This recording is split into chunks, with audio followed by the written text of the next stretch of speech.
Cutting across to pictures coming in from Lucknow, where police have resorted to a lathi charge to contain protests that have broken out. Pranchu Mishra is on the phone line. Yes, Pranchu, what are the details?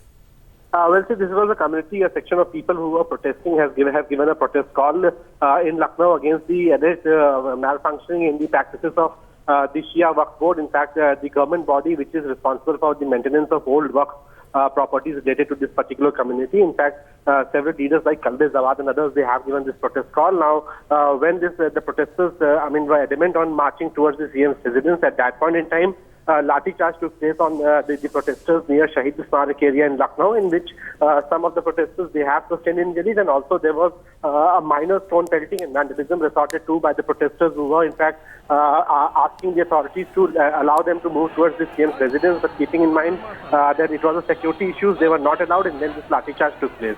We're looking at the pictures, of course, and there's a huge number of protesters there. Pranchu, was this something that was planned?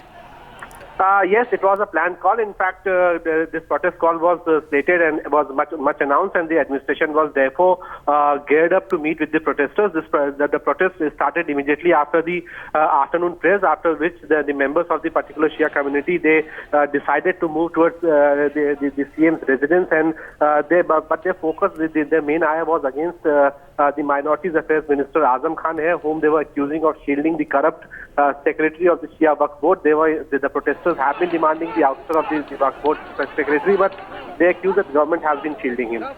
Pranchu, have we seen any kind of a reaction coming in from Azam Khan or the authorities? Because like you're pointing out, the protesters are pointing fingers towards Azam Khan. We haven't got any reaction from Azam Khan, but the government has, of course, refrained from making any direct observation on these demands. But the sources say that back channel negotiations are on to somehow pacify the community leaders, especially Maulana Kalbe Zawad, who has a huge fan following here in Lucknow among the Shia Muslims. But the authorities also say that this entire issue is a bit more complicated, a bit more political, and therefore no direct word of reaction coming in from the government. But sources, of course, telling us that they are keen towards solving out this issue, and most likely the Maulanas would be called, the community leaders would soon be called in by the concerned authorities to discuss and find out an amicable solution of this entire crisis.